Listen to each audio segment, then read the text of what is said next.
think the honorable thing for our species to do is deny our programming. Stop reproducing. Walk hand in hand into extinction. One last midnight, brothers and sisters opting out of a raw deal. Do not trust any friends or family members. I repeat, do not trust friends. I think because of the strength of 1989 and that midnight. What was the fucking after midnight? What was it called? It was just called Midnight. Midnight. Yeah, that was a really good one, you know. And so she's capable of producing albums that are great. She doesn't do it very often, but so when she doesn't, I'm kind of disappointed because I was like, oh man, I kind of really wanted a great Taylor Swift record. Didn't get one. Yeah, hang on, I'm just looking at all of our Taylor Swift records here. Speak Now is very good, also. You know, that one I can never an early get one. behind. Yeah, Red's good. You're right. Red a lot is of these really albums are good, like very good. Yeah. So then you find yourself just find yourself disappointed, right? I'm disappointed. I'm judging your consistency now. I think it fucking also banger. Yeah. This one did some things that, like in its experiments that were just I feel didn't work out. I think it's just hard to write. Like you are the biggest songwriter in the world, and like just objectively in terms of like people's expectations. Sure. And then you finally have like your fuck. I can't even I'm talking about this. You finally meet Prince Charming, and then you have to write an album Here we about go. it. And then you know it's what? just like fucking Travis Kelce songs. I'm just not into them. I was gonna say that. You know what? Are we feeling muted because Taylor Swift found love and the guy's an absolute fucking Mortimer? He's a fucking zero. I look at him, I see zero. I hear his personality, it equals nothing. I watch him play football, I see where his gifts were given to him, and he received no other gifts from the gods except for football skills. Mm-hmm. And I just fucking am like disappointed that the self-made billionaire mastermind of all this glorious music is now musing to this. It's a sad state of affairs. So maybe she's just like she hasn't been given like the raw material to really make those songs with.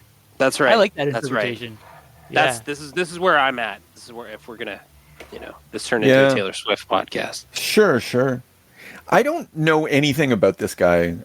This is one of those things where like my insulation from pop culture does me good because like I just know the guy's name. Never. Your heart would be broken. I can tell you that. Don't know what he looks like. Never heard him talk. I suppose I've seen him play football. Couldn't tell you though because they all look the same to me on the field. Whoa. That's because they have helmets.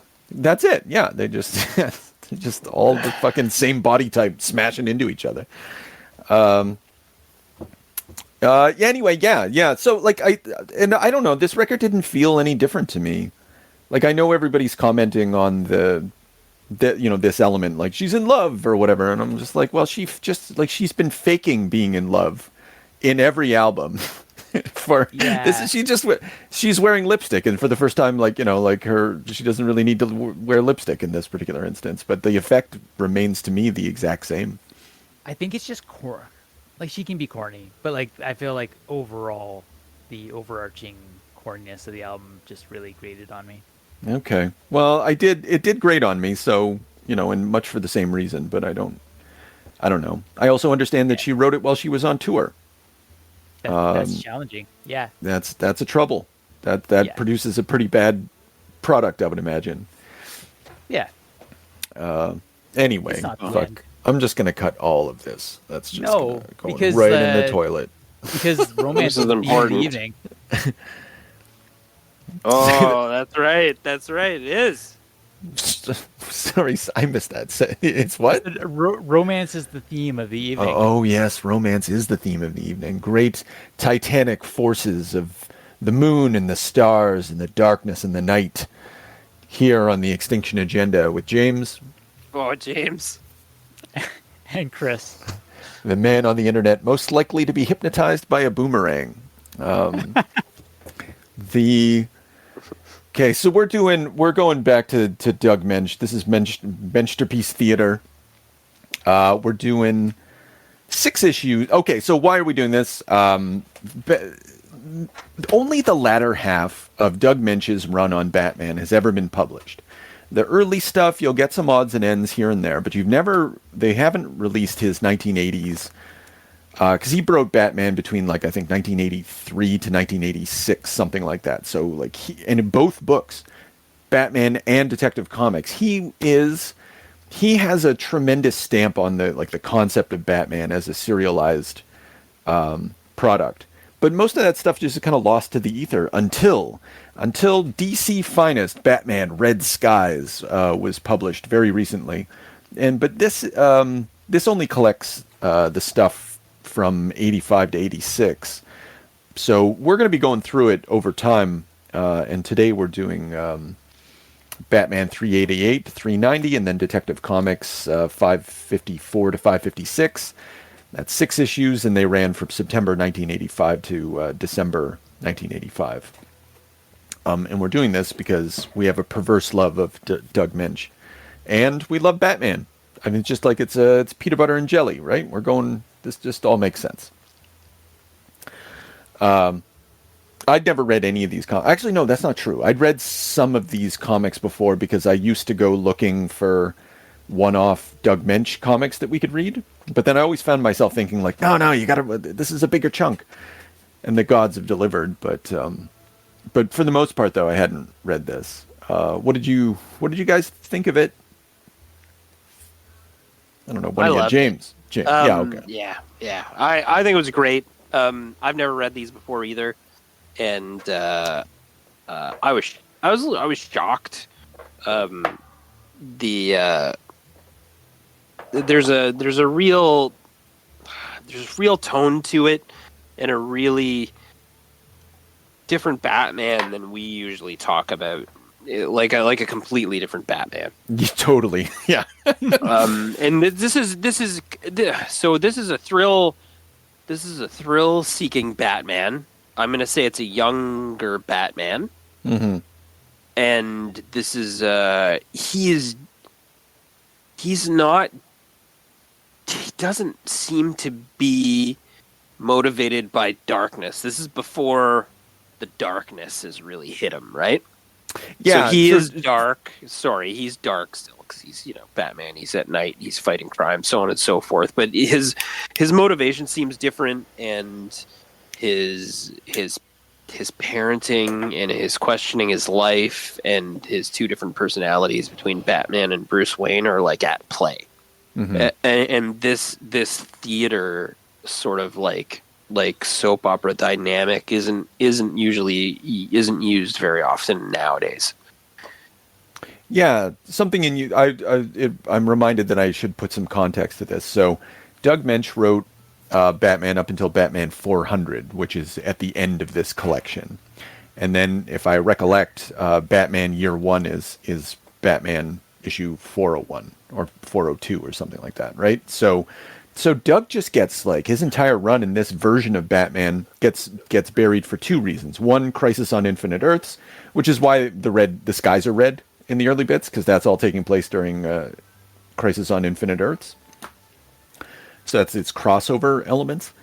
And then Frank Miller comes in, and then everybody's like, Doug who? Right? Until he comes back later. But like this, just because of timing, right? Like sometimes that happens. Anyway, yeah. So it's a different Batman. It feels almost like the movies, like the Tim Burton movies, would have been picking up on this era and this run. Yeah. You have Vicky Vale as a character. You have the Catwoman romance.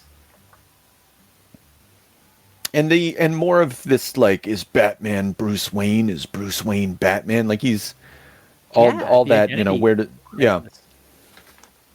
Actually, I was going to say, close to the end of our of this read, like of the chunk that we read here, he actually has a conversation with himself as he's. I guess we should kind of go through the steps and different things that happen, but like Nocturna is in the latter part of the chunk that we read, and his conversation with her like bothers him so badly that he starts talking to himself about how Batman isn't like Bruce Wayne in terms of his taste of women. and that That's becomes like a real personal like crisis for him, which is fucking bizarre. Yeah. I felt like this was the most coherent we've seen Doug Moench, and I'm really amazed by it because it's like he just held himself together for like 6 issues, which I've never. Yeah, it's unprecedented. But Go on. Yeah. as I was reviewing my notes, and I'm just reading these things. I'm like, this is so fucking weird. Like I didn't realize it as I was reading, but like the pieces are just fragmented.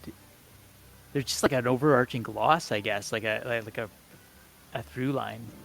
There is a through line in it, and it's going to continue for like 100 more pages or something like that.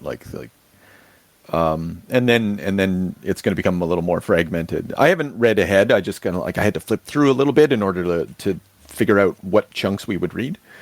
But yeah, there is a through line though, and that's good and necessary, and like often missing from.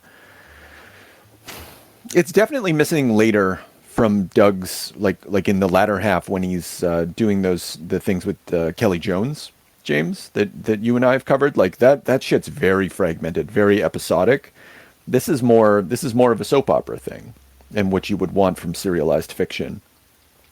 So this is more. There is more continuity to this compared to like those ones are kind of shooting at something different. They are, yeah, because they have what's his name, Kelly. They have Joe Kelly, right? Yeah. So those tend to be from an era where we were shooting for real heavy hitting single sellers with like mega covers, like the Todd McFarlane sort of era of Spider-Man.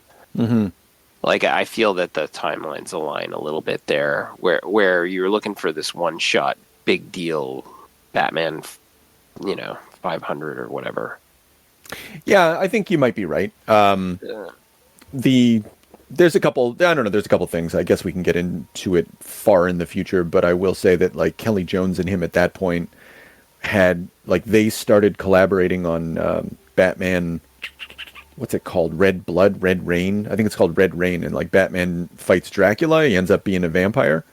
And they did 3 things of that, but they were 3 kind of self-contained stories that sold extremely well.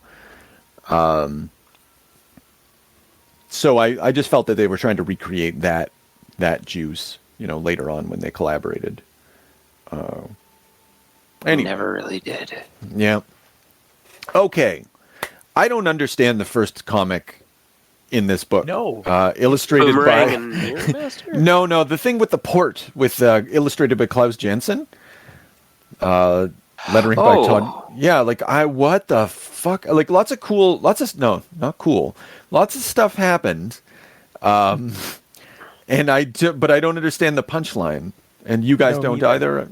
Okay. No. I thought it was like a gift of almost like a gift of the Magi kind of situation where this criminal had been deported the day before, and the incoming criminals with like their explosive tip arrows and like whatever wanted to get a fake passport to him. There's just a serious ordinance to just bring. You can get a passport in America, a fake one even.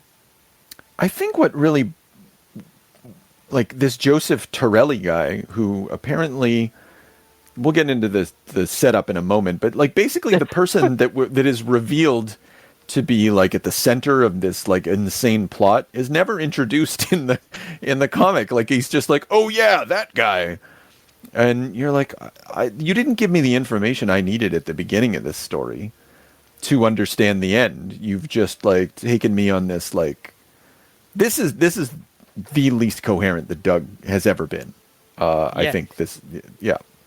Which, adding to it, is the fact that the cover promises that it's the first time anywhere, the all-new Black Canary. She's busting through a fucking group that Batman and Green Arrow are holding, and she doesn't appear. I know there's probably a side comic or whatever. There is, yeah. But is that going to be your marquee thing when it's a Batman comic? Oh, well, it's Detective Comics starring Batman, and so they're introducing her. She's got an 8-pager, probably at the back of the comic. Her and Green Arrow doing stuff. So just for our purposes, this has been they've just given us the Doug part. Yes, yeah.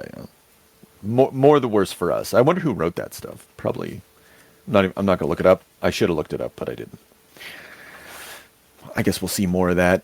They are going to have like kind of a crossover team up later, I feel, like flipping through the book near the end. I thought I saw something to that effect. Anyway, so okay, what are the positives about this? I did like the opening.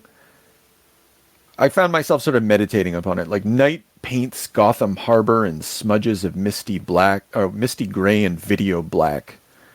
I just like that. Misty gray and video black. And then I was like, it doesn't really make sense as a metaphor, but good enough.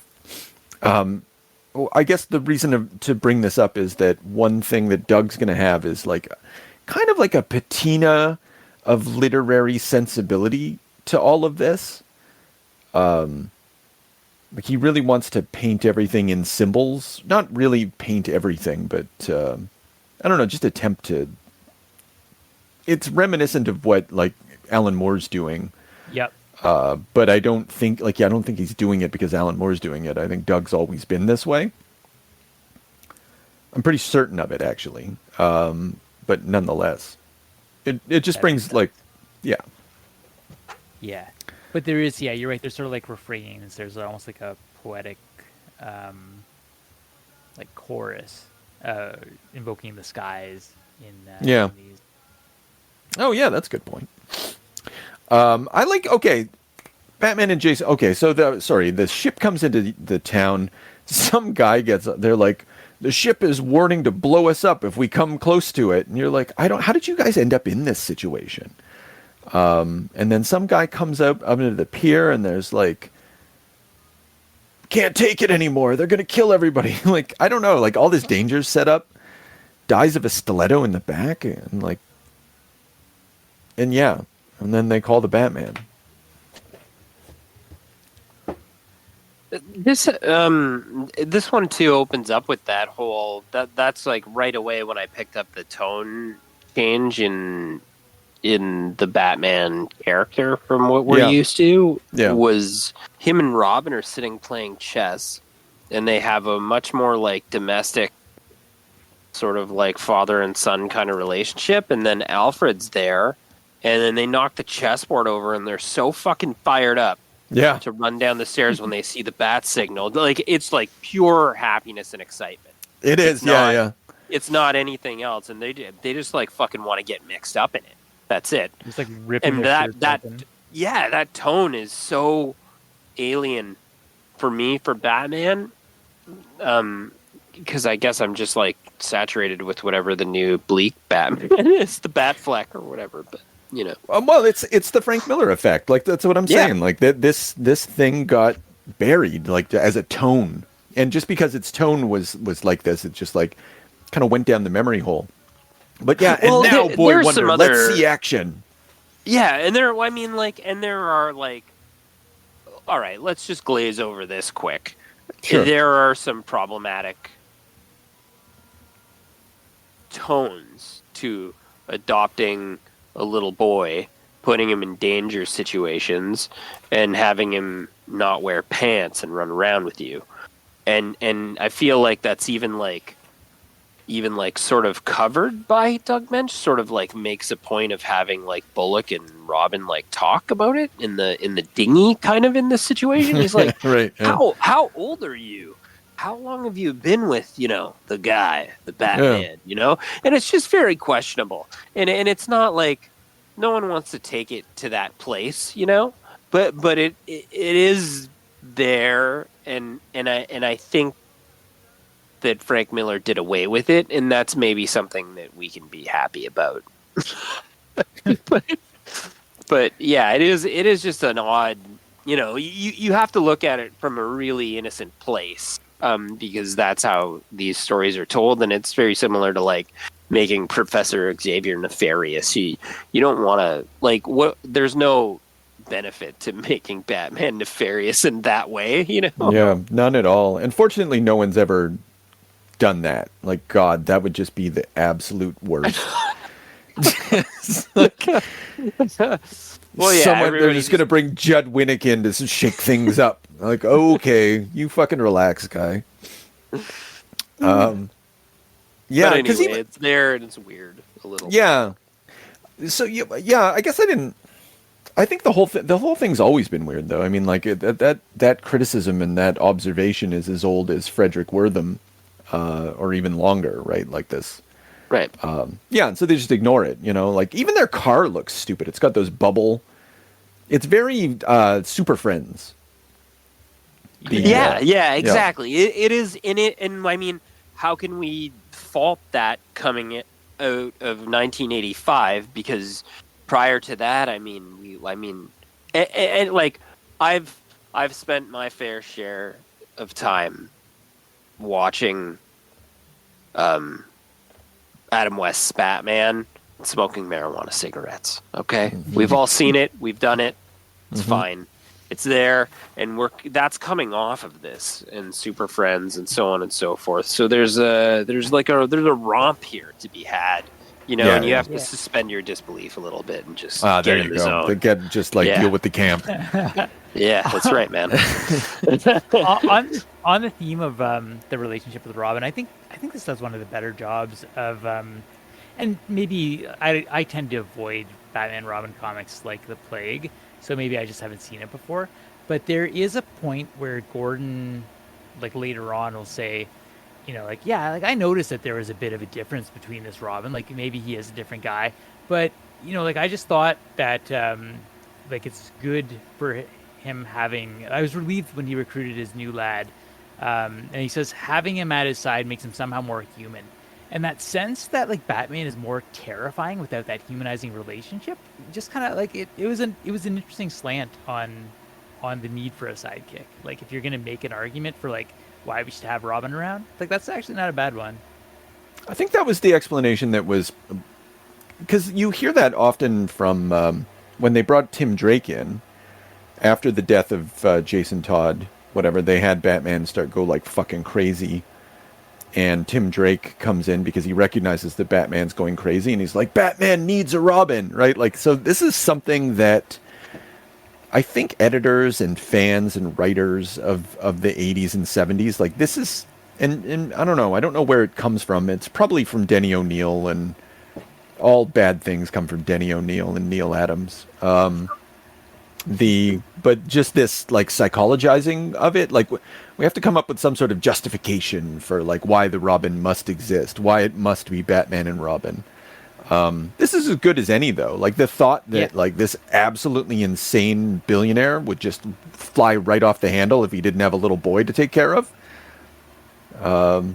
Maybe there's like some word offensiveness in it too, when you put it that way. Yeah, I suppose that's possible. That's certainly... no, he needs this. Yeah, that's right. He needs a pantsless little boy around him. Like, don't you? Well, but I mean, like you say too, right? That's another, like, Chris, you just brought up the conversation that that Gordon had with Bullock, and then we had the conversation with Bullock and Robin. Like, Doug is addressing it. Like in his like narration of this story, right? It's he doesn't do it a lot, but he does it enough to say like I'm not gonna let I won't let your head get out of this. I'll justify it as we go along, and we'll do a good job of it. And I mean that's a good hand, man. I kind of like the I kind of like the Robin Bullock romance too. Like there was that's awesome. Yeah, the goofiness of like, you know, he keeps putting them in those situations where they got to buddy up or partner up, and they pretend like they hate each other, or like that, you know, like, oh, you fucking clumsy idiot. But you know, when push comes to shove, they got each other's back. Well, not only that, like the Batman and Robin, they openly in the Mirror Master Captain. Let's just move on to Mirror Master Captain Boomerang, because that's first story is just anyway. The underwater fight. That was good. In a Batman comic before too, so I thought that was neat. Anyway, sorry. Good. Oh no, you're not wrong. It's you know, it's Klaus Janson. It's prototypical of, I don't know, 85 actually. Dark Knight. It's funny to think that this is being put out as Dark Knight Returns is coming out, It's funny to think that this is being published at the same time as like Watchmen and like all the things that are just gonna. I guess this just goes to my point. Like there are forces at work which are actively negating Doug Moench Batman comics as they're being published and bought. Anyway, so Mirror Master and Captain Boomerang, you were quite pleased with this. But during this encounter, they both profess their love for Harvey Bullock, both Batman and Robin, because they're going to go save him. Yeah, I like that Batman's lecturing Robin on like being emotionally open and that like that more than or as much as anything is like such a change of character from what you would think. Oh, Why yeah. not? You want me to say I love the big goof? If it's true, then why not? Yeah, that's right. Yeah, he's, if he was afraid, he wouldn't be the goddamn Batman. Okay, so, actually, no, before we move on, James, and I guess Chris as well, like, this version of Bullock is not the version of Bullock that we encounter in the future. Like, something happens to this character. He disappears. Am I wrong about that? He becomes like, "Hey, Commish, how you doing?" And he's just kind of a useless beat cop. Yeah. Well, he's not dirty. He doesn't seem to be dirty here. No. It's established later that he's kind of a dirty cop, and maybe he's on the take. I think it's got to be a post-crisis thing. Like, yeah. So here we're getting more of a like he's a little. They do a little bit of a bumbling act, but then they sharpen him constantly as well to say like no he's capable, or he'll take Robin out of danger, or he'll be like almost ready to shoot Nocturna, or remember in his apartment when Robin comes and he's like, you don't seem to be bumbling around, he's like, yeah, it's in my space, I'm being careful, and it was just like there was a different tone to him, and he's not dirty, so he's like a tougher Columbo. Yeah. That's and so it's almost as if he has an alter ego. It's like whoever he is not who he is. It's Harvey Bullock is his mask, that he wears as part of That's this. why they're bros. That's right. Yeah. Yeah. They can relate to each other. Yeah. Game recognizes game. Jesus. Okay. So the Captain Boomerang, Mirror Master. Chris, So good. You were very pleased with this, so lead us in. So stupid. They Mirror Master and Captain Boomerang come to Gotham because they're like, "Fuck, the city's so soft. Like, we got to get away from the superpowered villains. Like, let's find an easier target." So they go to rob jewels from a museum in Gotham. And I really like them. I don't know the Mirror Master. I don't read Flash comics. I don't know if he is this obsessive about mirrors, but like even his little like gadgets, he's got like a little like intricate like mirror gadget that he shines a light on to make a laser, and like that's wildly impractical. Like as a weapon, if anyone hit him or knocked the mirrors out of place, like he'd be out of luck. But he's so on brand, and he like everything he does is like it's got to be a mirror angle, even if it's wildly impractical. Yeah, and it's like mirrors have like, here's my special hypnosis mirror, and like it's just like, well, it's very Silver Age. It's very like early comics. It's like like Captain Boomerang throws a boomerang and then like lets it drag him through the air like Thor's hammer. It's completely magical, I guess, is what's going on here. Also completely magical. What do you guys think of Captain Boomerang origin story? Did you know that this is how he was created? I did not know this. No, me either. Yeah. So what, he was just like the Boomerang Corporation guy, and like he was like, It's like a toy conspiracy. Like this company was like, there's this craze for boomerangs. We got to manufacture the best one. So they put out a call for boomerang experts around the world, and he shows up but he's actually an Australian crook Straight out of Australia, yeah. with a shady past. The thing about Flash Criminal, I've always wanted to. In the back of my mind, I've always had it in like there's something about the Flash Rogues Gallery that would allow you to talk about a wider range of like array of like mystical and social elements and stuff. Like I know that like this seems so mundane, but then you're like, wait a minute, he's just a product of a toy corporation, and then he like, why does he turn to villainy? Like, what's the relationship between those two things? What does it mean? Like, if this was a symbol of something, if you took Captain Boomerang seriously, what would come out the other end of that? Now isn't the time to do that, but there's something in me that you could do it with Mirror Master, you could do it with Captain Boomerang, you could do it, I don't know if you could do it with Captain Cold. I'd give it a whirl, but You know, part of these two have the worst fucking costumes oh yeah, I've ever seen, maybe. yeah, they're pretty bad. They're colorful. Mirror Master especially. Like, what the fuck is happening? He looks like a scuba diver. Well, I see. The best part of this too is like standing up Julia. What, Batman? Yeah, he's just like, sorry, Julia, enjoy your fucking drink. Go hang out with your dad. I gotta go. I gotta go. Fucking runs out the door. And this is another like, and then Robin's already in the car. Fucking absolutely reclined. He's like, bro, I'm ready. Let's do this. Let's get out in the world. And Batman's so fucking fired up about it. Sorry, I got distracted by a soap opera. So he's just like absolutely hates his regular life, and this thrill is what he lives for. So he's just so this is just the psychological like difference in this hero. Like this is like a pulp hero. This is not like a brooding, dark, and he doesn't seem to be a detective here at all either.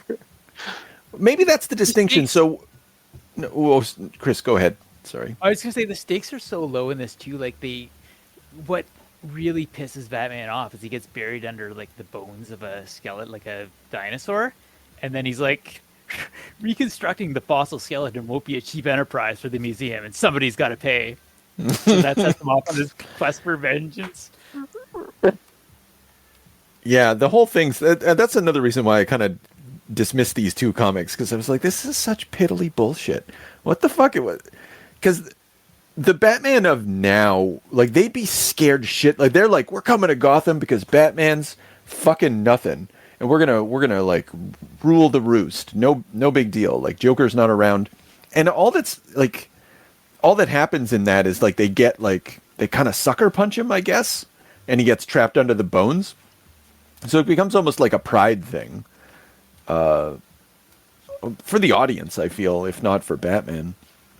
Yeah, and he doesn't like that. Happens actually later in the other. Well, definitely after these two issues, the stakes do for me go up, both in Batman's like existential dread and the meaningfulness of this little run.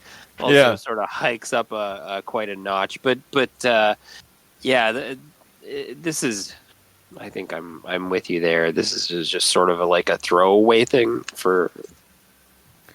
So how does this resolve itself, Chris? Well, what I love about this is the it's not so much the setup, but the escalation of this double crossing, because like they're like, yeah, we should team up and beat Batman, but instantly they have personality conflicts, and they just decide that they are enemies. They're going to play a game of spy versus spy against each other. It is spy versus spy, and it's like it's just increasingly deadly with these like ridiculous setups too. Like, I love Mirror Master is so fixated. He's just like brooding around town. Like, I would honestly, if you gave me Mirror Master as a character, I would write him as if he was bipolar.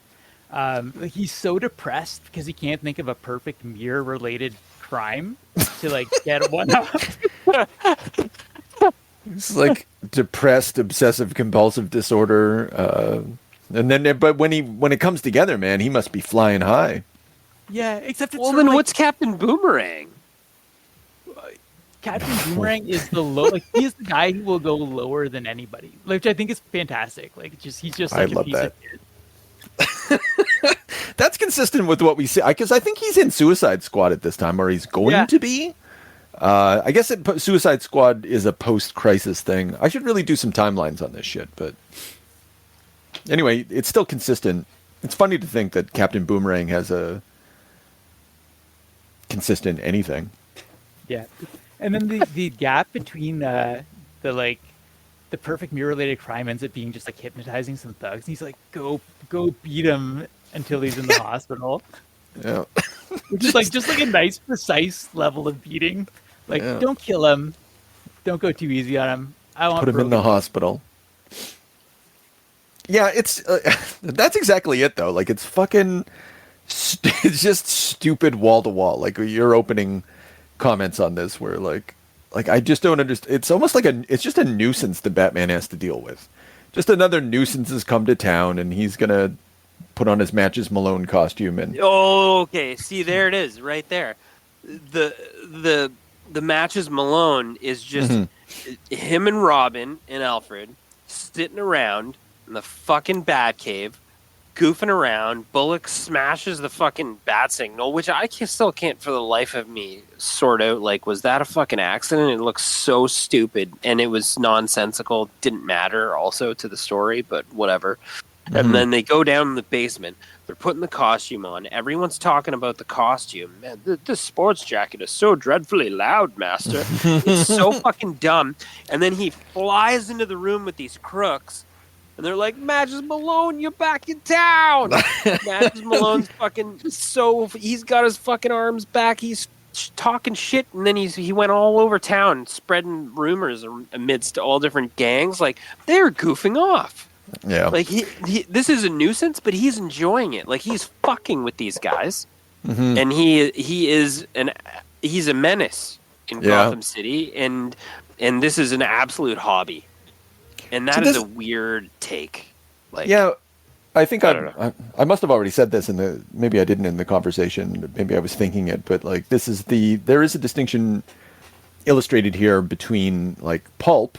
Because you're right, this is very pulpy, and then like the noir that Frank Miller is going to bring to the Batman. Like, you know, you don't do this thing in a noir, but you definitely do it in a pulp, in a Doc Savage story or something like that.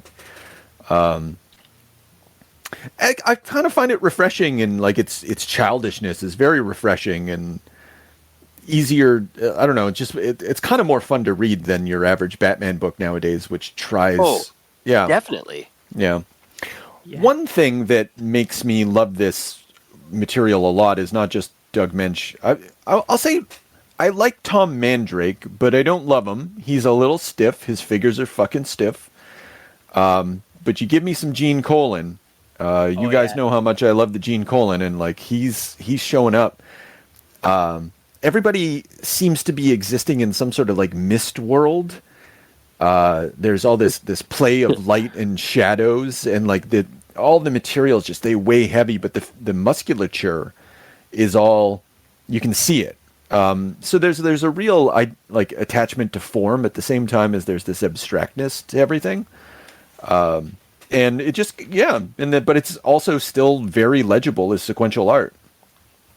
Unlike Tom Mandrake, where you're like, what the fuck just happened? Actually, no, that's not true. When Bullock catches the boomerang, I don't know what happened in that image, but it's very cool. All I know is Bullock can fucking handle a boomerang. That's established. Also, Robin fucking swings for the fences a lot. Like his ability to put guys fucking down. Like he's dropping haymakers on people. On page 61 At page 61 at the very bottom, he just fucking front kicks Captain Boomerang through a mirror. And that's the end of him.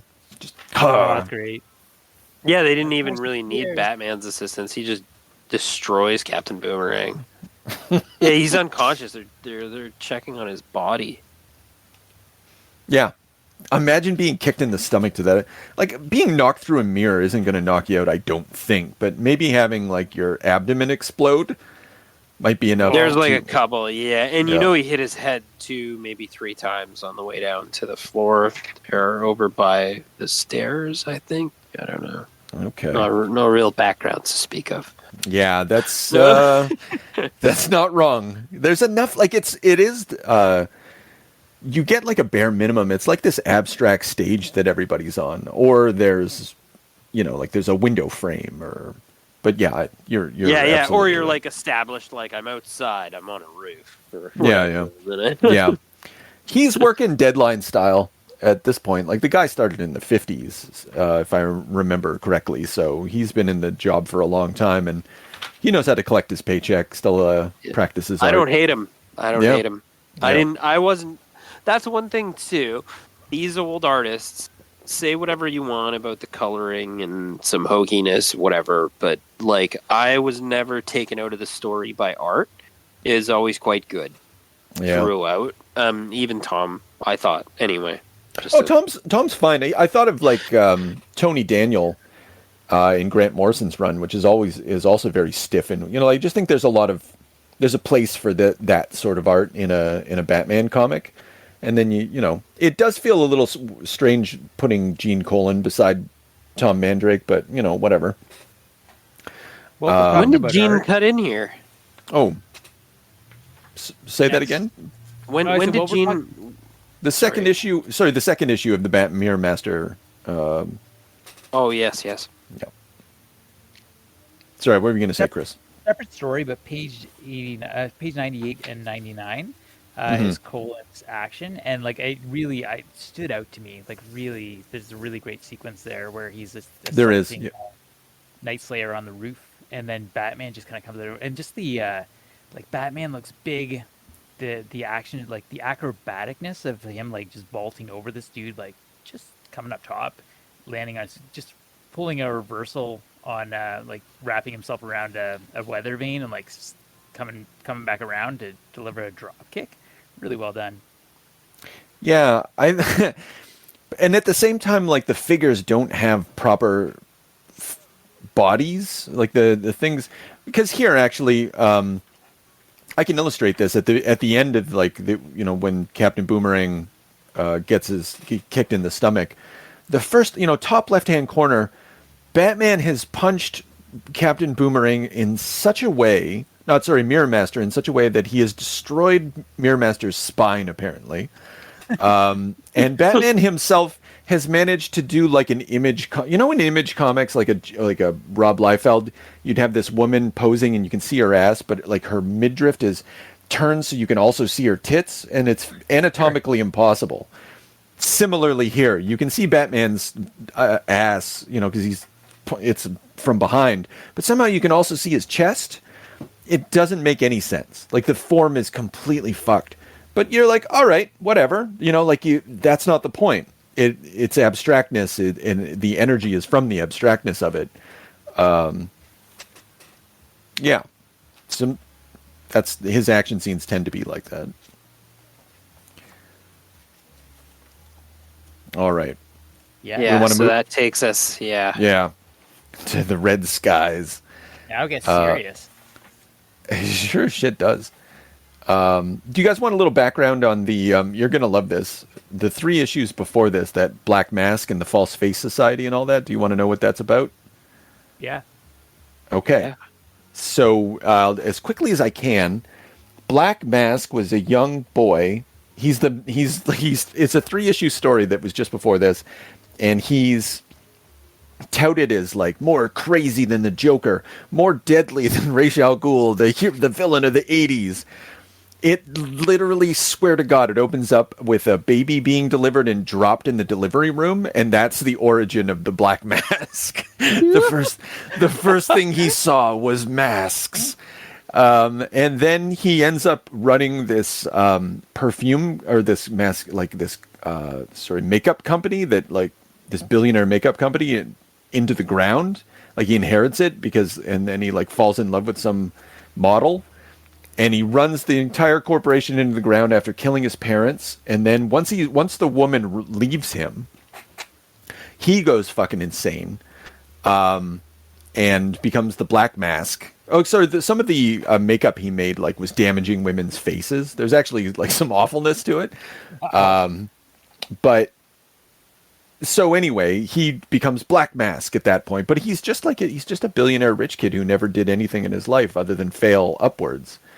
And so he's the ultimate Batman villain. And he starts like the False Face Society because he just collects all these masks. I don't know. I don't get it, but it's very weird. And this is the aftermath of that. That's why people keep making mention of Black Mask and all these guys in masks and stuff. Wow. Yeah. That's a lot. It was a shame that it wasn't collected in this. I was like, it's like 2 years worth of Doug Moench comics that still aren't collected. So that's a Moench original. Yeah. Dropped him on his fucking head, I Yep. swear to God. Does that get picked up by Snyder, or is that like a separate, or it's Court of Owls? Yes. Yeah. Anyway, I derailed us. I apologize. So this story. What's your favorite bits? What is this story? Fucking, I don't know what this story is. A love story, man. Oh, it is a love story. It's nice. We got Catwoman. What do you think of this? What do you think of this Catwoman? This is not a Catwoman that we're used to either. Didn't like this Catwoman personally. I don't. I feel that reformed vigilante Catwoman is lacking any type of motivation to be doing what she's doing. Fair, yeah. She comes off as just like she's doing it. Well, because do you think it's where is the thing? Like he putting aside what he does to break up with her, which is just the weirdest story ever. I don't know. She oh yeah, here we go. I found it. So for Gordon's sake, I'm asking you to stop this vigilante. Are you saying what you do is wrong, Batman? No, but then you're saying I'm not good enough to do what you do? No, then you're saying nothing worth listening to. So she's just like this,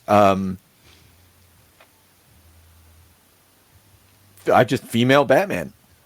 She's just another costume adventurer. Like she doesn't really have a motivation. Like I guess maybe there's like a feminist element to it, but not really. She's applying her skills because I didn't really catch why, but the cops are going to blame her for all these horrific murders. Yeah, and I don't know why. Yeah, that doesn't seem like a Catwoman MO. She steals things. It's a cat burglar thing. You know this. Yeah. No, it's not clear. Like it's almost as if she has a paranoid delusion about the matter. Like she's just, they're gonna blame it on me. Ah! That does make more sense than what we're given. That's true. I think she's not very sexy, and I know No. Yeah, and I do think that's an important element of the Catwoman. Even in the Batman TV show, the Adam West stuff, like Julie Newmar or whatever. She was a little sexy kitten person. Yeah. Yeah. This kind of gets to the Batman has he's kneecapped her by making her toe the line, right? And that sort of gets to the psychology of what Nocturna is saying, that he only likes women that are dark and dangerous. So who's Nocturna? I have no idea. Yeah, me neither. Yeah, that doesn't matter really, because her introduction and her long-standing sort of run through these books, is she, and then it's they seed the conspiracy that she's Tim's mother. Todd. This is why Todd. Sorry, Jason. Yeah. Todd. Why so think it. Oh, sorry. Go ahead. No. I was just gonna say I don't know that there's not really any narrative that's given outside of that, except for that she's just there and that she used to work at the observatory and that her skin was changed and now she just talks crazy. Yeah. I think I really need she to didn't know- So I just want clarity. She's not Jason Todd's mom. She's like I think she like helped raise him. Maybe she ended up on the street too or something. But I don't think she's actually his mother. Anyway, No, go they on. just toss it around. Yeah. Sorry, Chris. Go ahead. I just need to know like why like everyone who encounters her like falls in love with her in some way, and is that a power? Or is that like a like her part of her like spell that she weaves on people? Like it's very confusing to not have that context. There's a lot of Like, confusing. really, yeah, like a gang comes up and like they're like sort of wooed by her. A caretaker comes and he's like leaving his life basically, like just like writing like obsessive poetry to her. And then Robin encounters her and was like I've been waiting for you. And then Bruce too. Yeah. I interpret it as a power. I think so because she does her vehicle is a goddamn like hot air balloon with stars and a moon on it. She's like this. She's almost like something out of Sandman.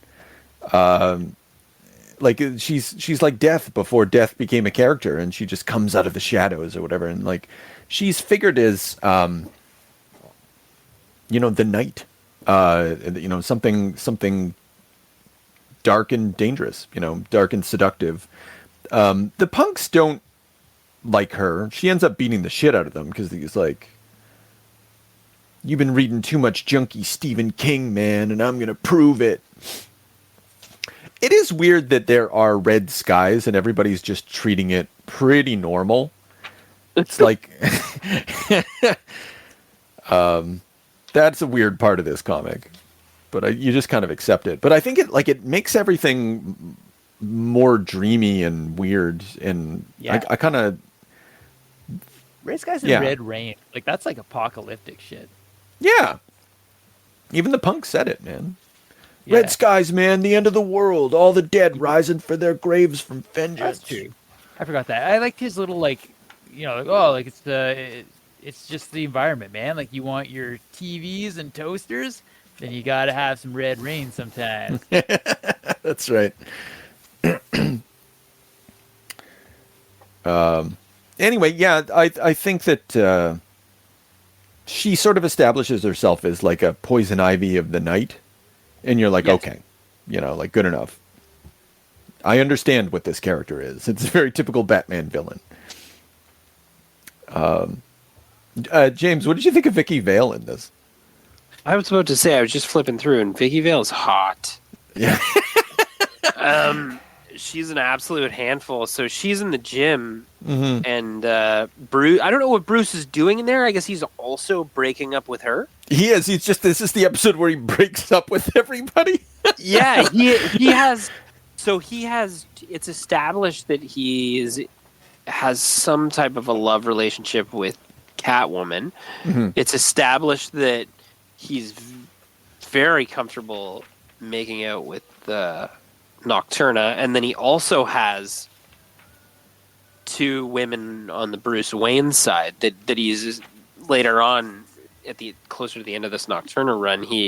That's established that he feels nothing for any women that he's with when he's Bruce Wayne, which he's trying to like come to grips with, which is just like perfect for superhero noir perversion. Like, Yeah. I only feel the fucking heat when I'm in my suit. Yeah, that's right. It's better when the I will- mask's on. Yeah, Yeah, you're fucking right. It is. Love that. So yeah, and Vicky Vale is absolutely jacked, and she's like, "Get the fuck away from me, knob!" And she embarrasses him in the gym. And then later, he's actually spying on her, I believe. Yes. Yeah. Well, there's while some she's- there's comments earlier, like there's this idea that the only reason she's engaged in this like heavy bodybuilding is because like she just loved Bruce Wayne so much, and this is her kind of means of getting over it and why she's so fucking angry with him. Yeah, that's fine. That's an old Yeah. school trope that men go to the gym after breakups and whatever. So, Yeah. whatever. She's getting back her bachelor bod. The also back to the Nocturna thing, quick. Sure. She drops an earring on that security guard, and like a poison fucking plume comes up like of smoke, and that's when he's like, "You're so pale and beautiful." She's like bewitching them, and I don't know if she's just using powers or potions, but there's some type of like established like she's got like a bag of fucking tricks. I forgot about to go with her like sort of mental powers as well. And Robin, when he's out by the window, I don't know if he's like, or sorry, she's like, sit with me, Jason. So she knows his name. Yeah. So there's some kind of a backstory here as well, and she's like, her dress is up, and her cooch is kind of out in the wind, and her tits are popping out of her outfit, and he just sits with her. Come here, my son, and it's fucking weird, man. Yeah, there's a bit of a weird, like, incesty kind of like. Yeah, there's like an incest mother tone. I'm not. Yeah, I'm not sure. But right now, I like it, Mom. Yeah, we like it too, Robin. Listen, Cozying up. Yeah. I can't say that I wouldn't fall for that myself, Robin. It's a little more. It's like I'm not going to say. Well, it's a little more wholesome in the next when the way that Gene Colan depicts it. You know, he's sitting very separate from agreed. her. But then again, like Gene, I love the way that Gene draws women. He has such a like, he really looks at women and looks at the way that they wear clothing. I always admired that about him. Anyway, sorry, there was something earlier in all of this. Oh, right. Chris, the breakup with Catwoman. How did you feel about that? Oh, wow. It's a weird thing because he like takes her. He's like, "You got to come with me," and so he takes her to like a cave. And there's foreshadowing for this too. Like there is. There's like poetic language about like the stalactite, and it's still limestone drips in darkness, and like you kind of get the setup. Get ready for this to just keep reappearing. Yeah, this is like a motif. Incredible. Yeah. Yeah, so he brings her like to like just like a dank cave in Batmobile, and he's like, "You got to check this out. I'm glad you consented to the blindfold because there's something that's a nice for a long touch. time." Yeah, so it's like this statue, like the dripping of the limestone is formed like a cat-looking like a stalagmite. It looks like a cat.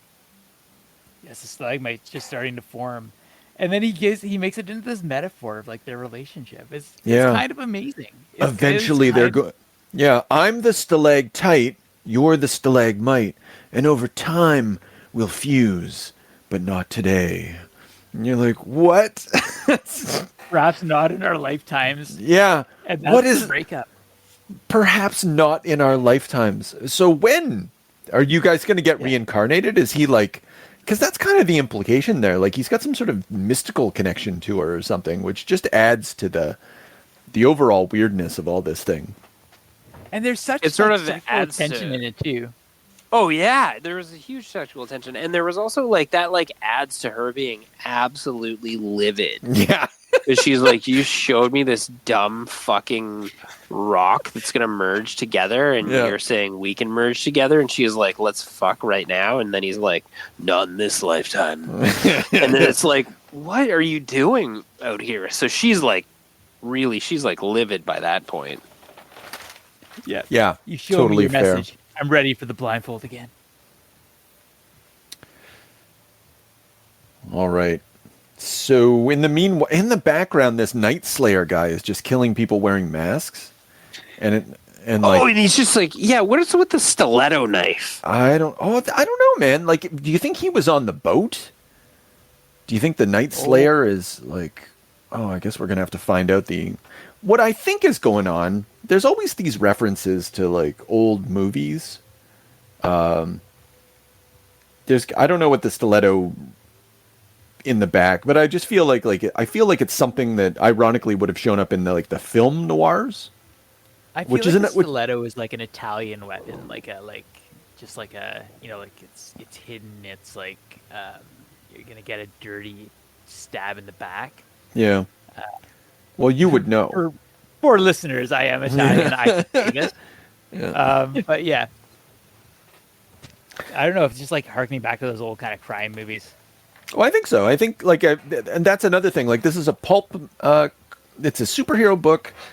It's got a strong pulp sensibility as a consequence. It's got a soap opera element as a consequence, and then it also has it's overlaid with pulp, old crime movies, old pulp or noir movies, but not noir, not literary noir, film noir. Kind of a different thing, I think. It's got hot air balloons. It sure has fucking hot air balloons. So ridiculous. We already talked about Bullock and Commissioner Gordon. What do we think of this Commissioner Gordon? I don't think we've really zeroed in on him yet. He's a lot more of a non-entity, and then when he's like I think the only time we really get much of a beat on him is when he's like sort of conversing about a backstory with Bullock, where Bullock almost shoots Nocturna. I had her dead in my sights, and Robin sort of steps in the way, which again is just like playing off the Robin and Bullock dynamic versus like him being sort of possessed by Nocturna. Anyway, but the Commissioner Gordon's like sort of calculating, like you can see it on him. Yeah. Like he's like flushing out the story.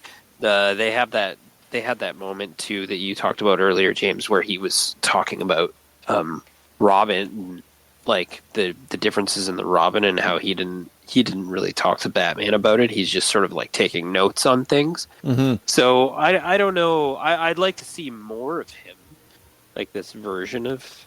I think we might, because in the Black Mask story, which was just before this, him and Bullock go to see the mayor, and before they go in, Commissioner Gordon looks at Bullock and he says, like, I need you to be yourself in this meeting as much as possible, something like that. And he's like, oh, I get it, Commish, and he slaps Gordon on the back. And then during the meeting, Bullock just absolutely fucking destroys the mayor's office through like buffoonery. And Commissioner Gordon, engages in like the sort of political conversation and then has the final word at the end. And then they laugh together when they come out the door. Like this is an act that they put on. They know how to manipulate at kind of a high level. Nice. So that was like not fucking brilliant by any stretch, but I was like, oh, okay, like they've got their own life, they've got their own stuff they're doing, and yeah, so like that's cool. Yeah, I bet we'll get more of that as we go, right? But it's just never going to be the main focus. Bullock wanted to shoot Nocturna like right in the back to like that page where he's just taking target practice and like absolutely nailing bullseyes, like 3 in a row. Yeah. And he's like, could have done it, should have done it, and just like reliving that moment over and over again. Which is, I mean, that's practice probably quite cop, but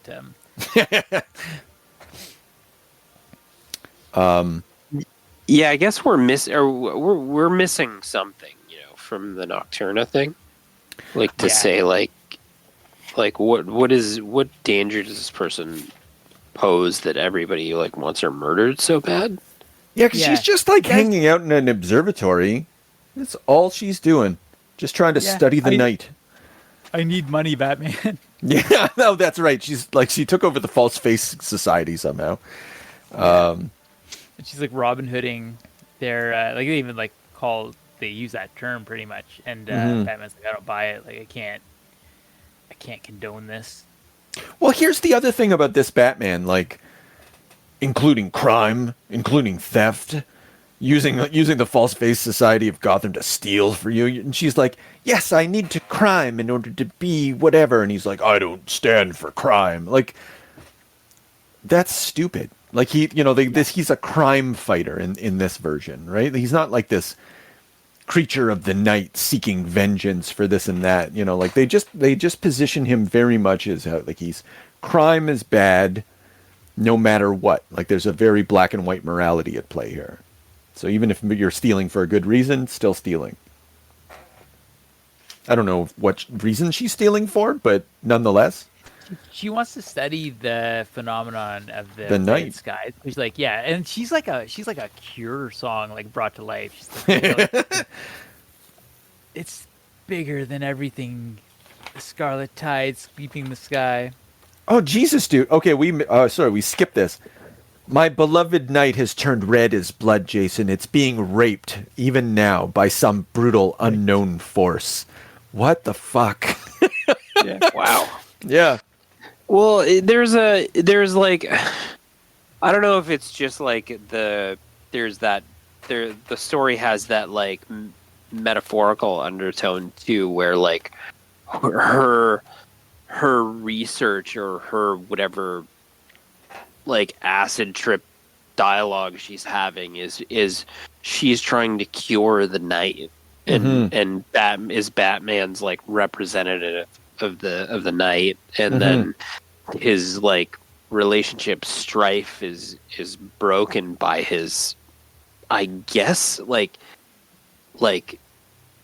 ruined connection with women.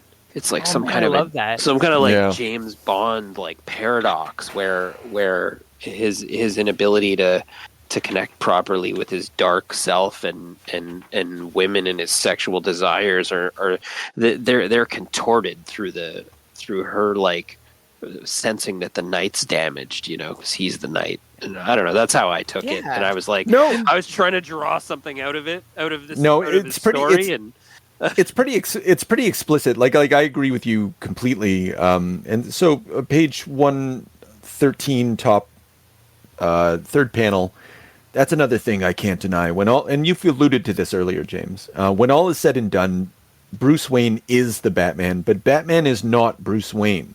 And so even while the whole world may be in danger, it's my soul I must solve. And so like, yeah, all this stuff that's happening around him is like, yeah, I go to this well all the time, but I think this material is very suited to it. Like this one could say this is all sort of taking place in his soul.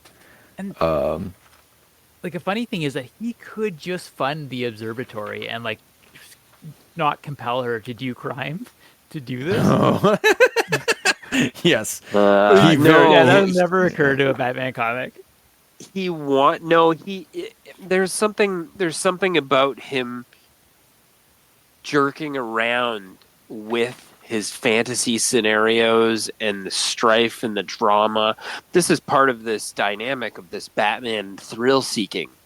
He doesn't want to defuse that scenario. He needs her to like honestly choose to be good and stop doing wrong, but that turns him off. That's established. Because it's Catwoman. And then she like, and then the woman who strikes down evil and turns into a vigilante and does everything he needed her to do is like struck down from the fucking heavens as being like wrong. It's just it's a weird fucking trap this comic it's is. Honestly like a real weird trip. And so she comes in all like she's gonna fight Nocturna or whatever. She just backhands Robin like she's a force. She's about to go at it like fucking have a serious cat fight. Batman steps in.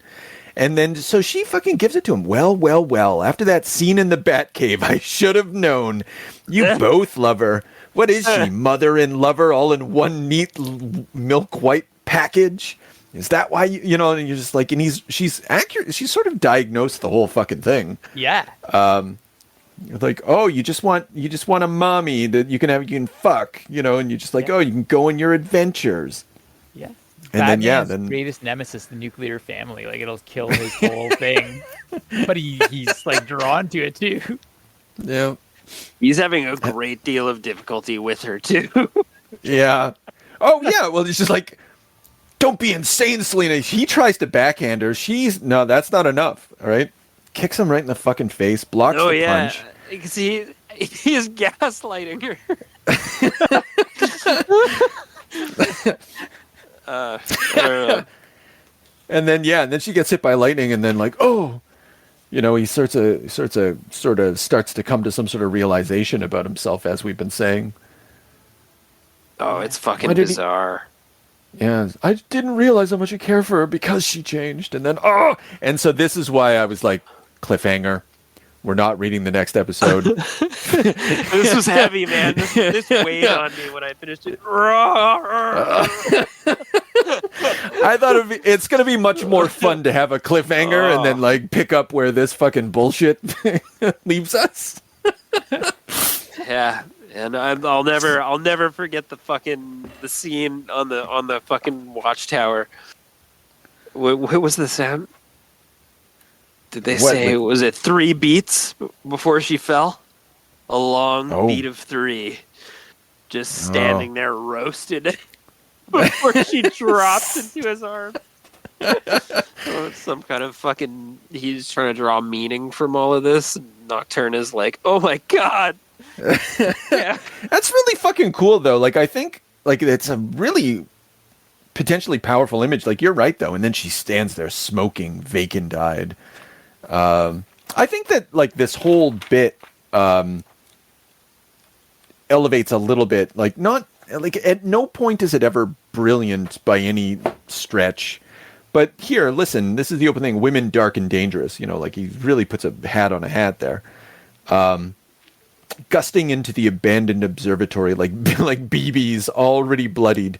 Red hailstones sting 2 figures merged as one, yet each feels nothing but the softness of the other. And you're like, you actually fucking wrote that, man. Brad, good for you. That's fucking stupid. But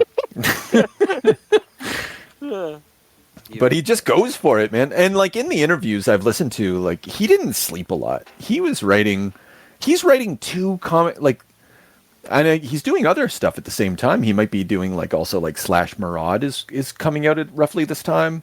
He's got a bunch of books and he's just auto writing at this point. You got to be up late. You got to be up for 2 days to write this. I think so. Yeah. Just fantasizing about the night and sleep. Yeah. That's awesome. Another one of my ideas during the first 1982 to 88 run, whatever that was I kept saying, look, I'm coming here from Marvel to Batman, and I did Moon Knight. I created Moon Knight at Marvel, and you know, Moon Knight was direct only, and it was selling just in comic shops. And this is back when that was a huge disadvantage. You know, most of the comics were selling through the regular distribution. I said, even limited to direct sales, it was selling 100,000 copies. Now I come to Batman, you're telling me it's only selling 60,000 copies. My God, we got to make this sell better. They claimed that after I started, it went up to 90,000, and they were thrilled. You added 30,000. I said, yeah, but royalties started at 100,000. That may be good for you guys, but it doesn't help me a penny. and I said, look, we got to. It's a sin that Batman isn't selling better than this. And Dick Giordano told me there's too many issues of Batman. You know, we're coming up on we're number 400 or whatever. You have to, if anybody, for this to be collectible, you got to buy 300 some issues going back to 1939. You know, and he said it'll never sell as well as a newer book where you can go and get all the back issues. And I said, you're probably right.